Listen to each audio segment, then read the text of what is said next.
Bon, on parle de quoi aujourd'hui? Jeux vidéo et addiction. Ouh.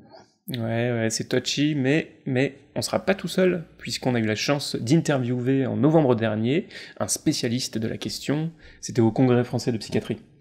Tu veux dire Olivier Fan, addictologue, docteur en neurosciences et responsable d'un service pour jeunes consommateurs. Ouais, lui-même. Et en plus, il est gamer. Oh. Ouais. Alors moi, je joue un peu à League of Legends et j'ai un RTS qui s'appelle Forge of Empire. J'aime bien les RTS parce que c'est limité, hein, je construis mon petit monde et ça me permet de jouer de façon contrôlée une demi-heure par jour. Le temps de farmer, de faire quelques batailles, etc. Mais je les ai tous essayés. J'étais à un moment donné sur des FPS, j'ai fait les premiers Call of, j'ai joué à Doom. Donc voilà, justement, quand je parle avec des adolescents, je dis, vous connaissez le rétro gaming? Là, on s'amuse beaucoup parce que je leur raconte l'histoire des anciens jeux, eux me racontent les nouveaux, et c'est un très bon moyen de médiation, quoi. Ils adorent quand je leur parle des premiers jeux, de comment ça se passait. Je crois que l'idée, c'est qu'on s'apporte mutuellement dans une consultation, et quand on s'apporte mutuellement, on aime ce métier. Comme quoi. Ouais.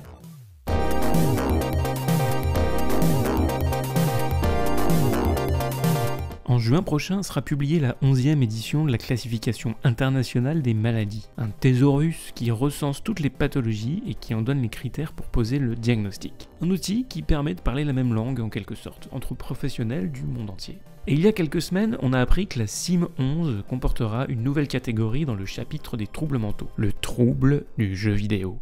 Oui, le trouble du jeu vidéo et pas l'addiction au jeu vidéo. Il y a beaucoup de débats autour de ce concept. Est-ce que c'est une addiction? Est-ce que c'est pas une addiction?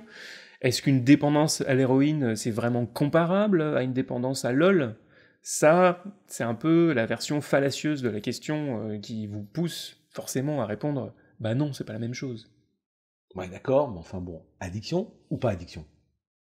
Alors, nous, ce qu'on voit apparaître dans nos consultations aujourd'hui, c'est une demande sur deux. Donc, nous, on parle plutôt de jeux problématiques. Ce qu'on voit, c'est des adolescents fortement sur les écrans et qui sont en souffrance. Si on analyse la littérature et qu'on la confronte à la clinique, on s'aperçoit que ces adolescents qui étaient en souffrance trouvent un refuge dans le jeu, mais que le refuge aggrave la symptomatologie. Par exemple, une phobie scolaire, où l'adolescent retrouve un moyen de retrouver une confiance en lui grâce au jeu, et qui du coup prend fuite dans le jeu, ce qui aggrave la phobie scolaire. Donc je crois que c'est difficile de savoir ce qui est de la poule et de l'œuf. Ce qu'on peut dire, c'est que certains adolescents jouent beaucoup, qui sont en souffrance, et que le jeu n'améliore pas cette souffrance, bien au contraire, elle l'aggrave. Alors, comment on peut le nommer? Je crois que c'est un peu un débat d'experts. Nous, on utilise plutôt le jeu problématique, ce qui est très clinique. On constate que ces joueurs sont problématiques de par les difficultés d'insertion scolaire, de par leur conflit avec la famille et de par l'abandon de toute autre activité autre que le jeu. Ce qui est marrant, c'est que les anti-addictions, ils utilisent un argument qui est toujours le même, mais qui n'est pas super pertinent. C'est-à-dire que ce qu'ils disent, c'est que s'il y a une consommation excessive, s'il y a une addiction, c'est l'arbre qui cache la forêt, et donc il faut aller chercher ce qu'il y a derrière. Oui. Comme si c'était pas toujours le cas, et comme si les addictologues se posaient pas déjà la question. Ouais, une addiction à l'héroïne, à l'alcool, au cannabis, ça tombe rarement du ciel. C'est plutôt une consommation médicament pour apaiser une souffrance. Bref, l'arbre qui cache la forêt peut-être, mais... Mais c'est un arbre actif. C'est pas simplement un symptôme passif qui n'est que le reflet de quelque chose sous-jacent. Le jeu est actif, c'est-à-dire plus on joue, plus on va aggraver un certain nombre de choses. Donc nous, on utilise l'idée d'un refuge actif, c'est-à-dire que en fait, le jeu vient combler partiellement une difficulté, ce qui fait que dans une tentative désespérée de combler les choses, l'adolescent va s'adonner outre plus que mesure, enfin voilà, plus important que mesure, dans le jeu. L'exemple, c'est on a beaucoup de phobies sociales parmi nos joueurs. Et chez les joueurs, dans l'étude qu'on a menée, on a constaté l'importance de l'évitement. et l'évitement aggravent la phobie. Donc je crois que c'est quelque chose entre les deux, hein, quelque chose qui révèle une souffrance et en même temps qui l'aggrave. Quelle que soit la façon dont on appelle le problème, il existe. Et en plus de ça, il toucherait entre 5 et 10% des joueurs de manière globale. Ouais, et en la matière, pour bien comprendre comment un usage comme celui-là peut devenir problématique, retenez la formule bien connue du psychiatre Claude Olivenstein. Une addiction, ou là en l'occurrence un usage problématique, c'est la rencontre entre un produit, un moment socio-culturel et une personnalité. Ouais, donc il faut s'intéresser à ces 3 dimensions si on veut comprendre les mécanismes qui ont amené à un usage problématique. Absolument. Les jeux d'abord. Il y a des jeux qui se prêtent beaucoup plus à un usage problématique. Hein, les jeux qui sont dans la compétition, les jeux à univers persistant, les jeux où on découvre de nouvelles choses avec une forte interaction sont plus à même d'offrir un espace virtuel intéressant où l'adolescent y trouvera quelque chose. L'idée, c'est que, je dirais, cet espace virtuel ne doit pas remplacer l'espace réel. La différence entre le problématique et le non, c'est que le non problématique garde encore des espaces de réalité réelle, hein, comme les copains, la famille, la scolarité, et ça donne par plaisir à l'univers virtuel. Nous, ce qu'on a dans les pathologiques, c'est qu'ils basculent entièrement dans le virtuel, et là, ça devient problématique. Voilà pour le produit. Et la personnalité, alors? Il n'y a pas vraiment de profil type, il y a un tas de situations différentes, mais qui se caractérisent tous par un point commun, c'est la souffrance.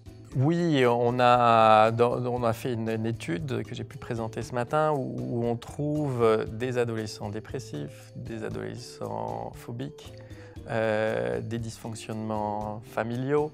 On retrouve toute la panoplie de la psychopathologie de l'adolescent.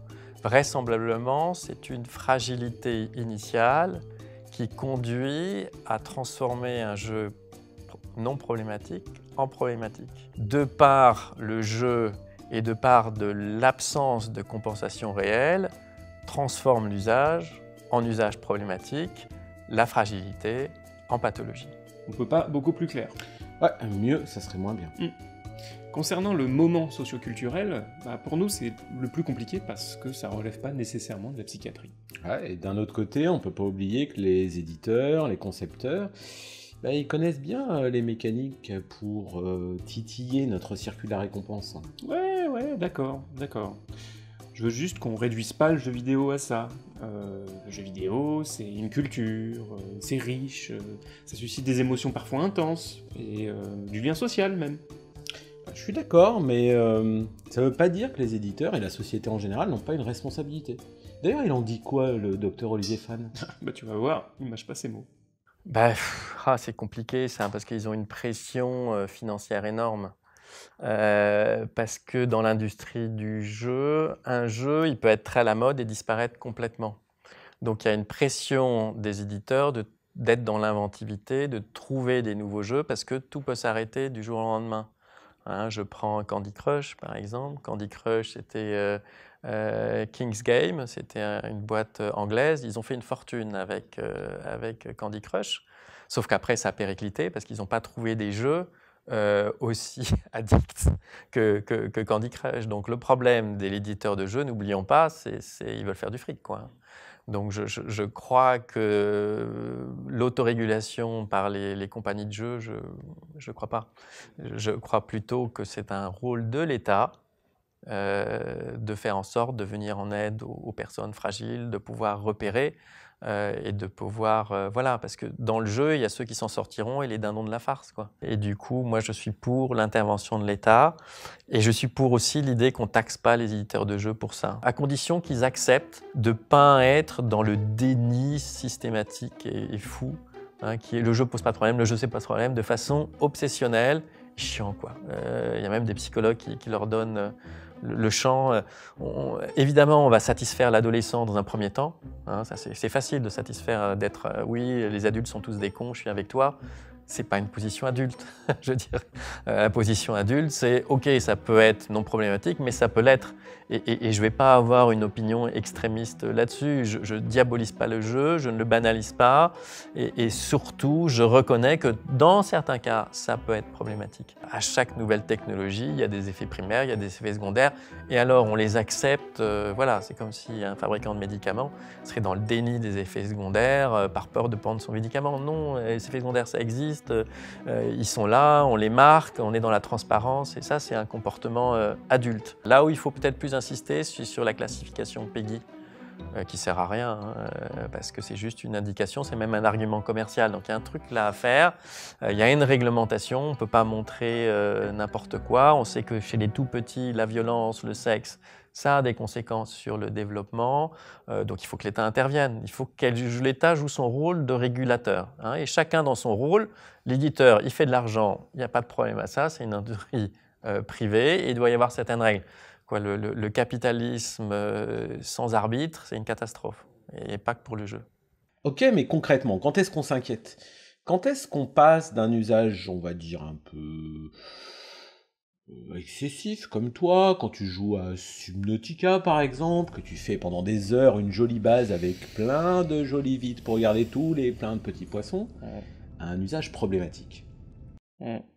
Je crois qu'on s'inquiète quand effectivement il y a, je dirais, une disproportion entre les temps familiaux, les temps scolaires et les temps personnels. Je crois que ce qu'on observe en clinique, très rapidement, c'est-à-dire que c'est l'espace individuel ludique qui vient empiéter sur les autres espaces. À partir du moment où on est dans cet empiètement, c'est à partir du moment où il faut commencer à s'inquiéter, hein, parce qu'un adolescent équilibré, c'est un adolescent qui maintient ces trois espaces qui sont essentiels. Hein, l'espace familial, l'espace scolaire et l'espace des copains ne peuvent pas être supprimés, on le sait. Hein, donc tant que le jeu a son espace qui est dans l'espace personnel de l'adolescent, le jeu sera non problématique. À partir du moment où il empiète, il le deviendra. Rien de sorcier, on s'inquiète quand ça prend une place inquiétante. Ouais. Comme quand le gamin il désinvestit l'école, quand il réduit ses interactions sociales, bref, il n'y a plus de place pour le reste, il y a le jeu vidéo, point. Ouais. Et qu'est-ce qu'on fait? Eh ben on va voir des spécialistes. Et là, c'est compliqué. Il faut bien l'avouer, va tirer les verres du nez d'un ado qui pense n'avoir aucun problème. Et du coup, les spécialistes, ils procèdent comme pour les autres addictions? Alors, je crois qu'on procède de la même manière, c'est qu'il faut, pour que ça fonctionne, qu'on ait une alliance avec l'adolescent, un contact. Souvent, ces adolescents, en dehors du jeu, ne s'expriment pas ou très peu. Et comme ils compensent par l'univers virtuel, ils ont un sentiment qu'à la limite, tout va bien. Et du coup, ne parlent pas de leurs problématiques. Par exemple, le fait de ne pas aller à l'école fait qu'ils ne se souffrent pas de la phobie scolaire puisqu'ils ne vont pas à l'école. Donc le problème de la conduite d'évitement, c'est qu'on n'a plus rien à verbaliser parce que n'étant pas confronté, on n'a pas cette angoisse qui fait le moteur d'une prise en charge psychothérapeutique. Donc en fait, le premier travail avec les adolescents, c'est d'entrer dans leur monde, qu'ils acceptent la discussion. D'où l'importance, encore une fois, de connaître un petit peu cet univers. Si vous ne savez pas ce que c'est qu'un RPG, un RTS, WoW, LOL, l'adolescent ne vous parlera pas parce que vous ne parlez pas son langage. Créer une alliance avec le jeune, c'est très bien, mais il faut aussi s'intéresser à son environnement. Ouais, sa famille notamment. Il est quand même loin le temps où les psys ne s'intéressent pas à la famille. Pas si loin que ça. Ouais, t'as pas tout à fait tort. Mais en tous les cas, nous, on profite de la vidéo pour dire que c'est indispensable de prendre en compte la famille, de prendre en compte le système dans lequel évolue l'adolescent. Absolument. Et là, l'idée, c'est de ne pas être dans la surculpabilisation. La recherche du pourquoi, qui est souvent sans réponse, alors que nous, on va être plutôt dans le comment. Donc c'est, je dirais, rassurer les parents dans leur rôle. L'exemple typique, c'est les parents qui n'arrivent plus à différencier ce qui est le couple parental du couple conjugal. Et du coup, toute tentative de parentalité est prise dans le conflit de couple, ce qui place l'adolescent en conflit de loyauté par rapport à ses parents, ce qui fait que la pratique parentale devient totalement contre-productive. Nous, ce qu'on fait, c'est d'essayer de dissocier, par exemple, les deux, en disant il y a le couple conjugal, il y a le couple parental. Alors, c'est plus facile à dire qu'à faire. Et c'est pour ça que ce n'est pas simplement du conseil, c'est un suivi des parents pour qu'ils prennent conscience des liens entre les deux. Je vous donne ça qu'en exemple, pour les orienter pour une thérapie de couple, par exemple, quand la problématique de couple est d'une telle ampleur qu'elle prend le pas sur le couple parental.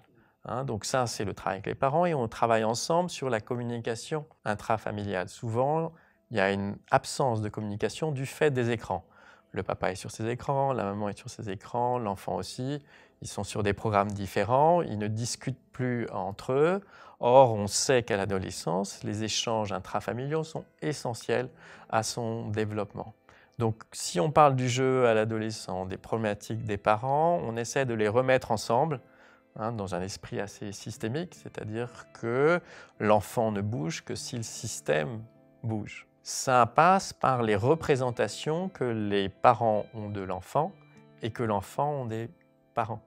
C'est-à-dire que certains enfants, même si les parents disent quelque chose de sensé, le prendront mal sous le coup des émotions. Les parents pourront dire « on est inquiet pour toi » et l'adolescent comprend « ils ne me font pas confiance, ils me dévalorisent, ils pensent que je suis nul ».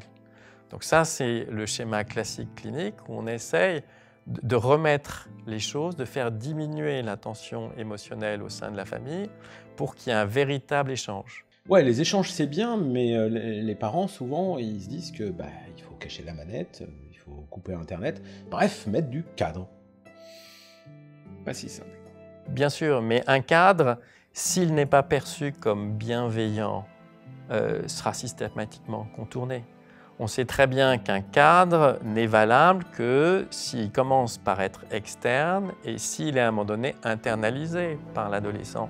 S'il n'y a qu'un cadre externe sans internalisation possible par l'adolescent, c'est le jeu du chat et de la souris, et comme dans Tom et Jerry, c'est la souris qui gagne. On est toujours perdant dans une escalade symétrique, c'est-à-dire dans une course aux armements du cadre éducatif.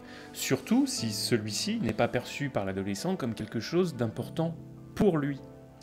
Ouais, mais du coup, la finalité du soin, c'est quoi? C'est l'abstinence, c'est le sevrage, c'est le retour à un espèce de jeu normal qui n'empiète pas sur tout le reste? Tout dépend des situations. Il y a des situations où ils demandent à quitter le jeu, c'est pour eux trop difficile d'avoir un usage contrôlé. Mais la plupart demandent un usage contrôlé. Ce qu'on voit, c'est que quand l'adolescent s'aperçoit que l'usage problématique ne résout absolument pas sa problématique qui le fait souffrir, il l'abandonne parce qu'il dit « ça y est, j'ai compris, ça ne m'apporte rien et je souffre trop pour m'engager dans un truc qui va m'apporter une solution partielle et qui au contraire va l'aggraver ». Donc on a ces situations où effectivement l'adolescent prend un petit peu conscience avec ses parents, qu'il y a d'autres solutions que le jeu pour soigner une dépression, une phobie sociale, résoudre un conflit familial.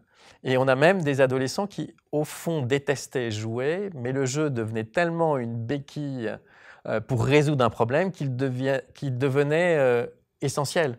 Et que c'était plus un plaisir, c'était une béquille qu'on ne peut plus lâcher de peur de complètement s'effondrer si on abandonnait la pratique.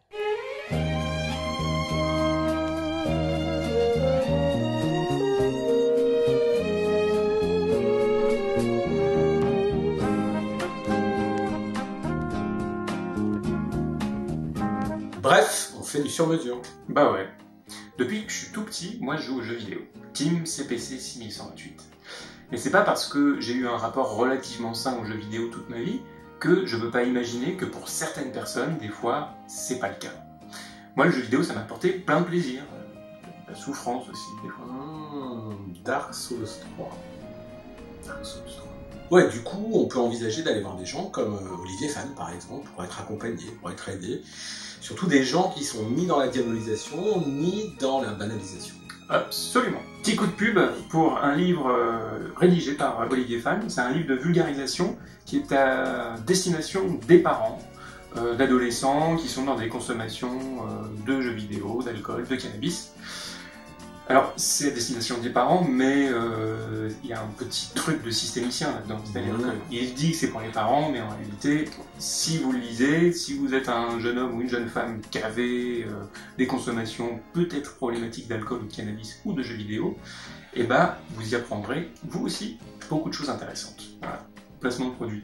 Ouais, je suis d'accord. Alors, le problème, c'est qu'il n'y a pas d'image. En fait. Mais moi, j'ai compris.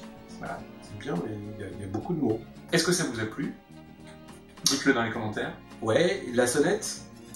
Abonnez-vous, la petite cloche. Ah, c'est la cloche. Voilà. Je pensais que c'était la sonnette. Cloche, partagez sur les réseaux sociaux. Les pouces bleus. Ouais, les fonds de poche, hop, Tipeee. direction Tipeee. Et puis, c'est tout. Et puis n'oubliez pas que la folie est parfois La meilleure façon d'affronter la réalité. Bah, il n'y a pas vraiment de profil type, il y a un tas de situations différentes, mais qui se caractérisent tous par un point commun, c'est la souffrance. Attends, est-ce qu'on voit que tu te marres? Il faut... C'est possible. Je sens qu'il y aura des cuts à refaire. Ouais, c'est vrai, mais... Parce que je lui dis...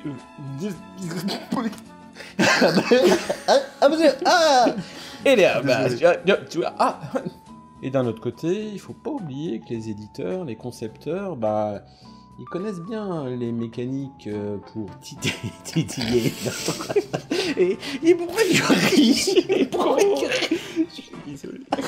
C'est bien. On a rigolé. C'est la pire. Non, quand on avait fait la schizophrénie, on rigolait pas mal aussi. Ok, mais concrètement, quand est-ce qu'on s'inquiète? Ok, Oh, enculé. ok Google, ferme-la pour toujours, s'il te plaît. Ouais, comme lorsque le gamin désinvestit l'école, lorsqu'il réduit ses interactions sociales, bref, lorsqu'il n'y a plus de place pour tout le reste. Fait chier de la bite.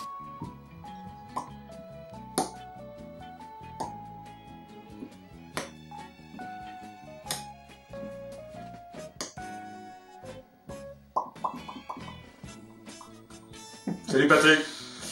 Ça pue la trique, salut Patrick. Salut Fred. Ça marche aussi.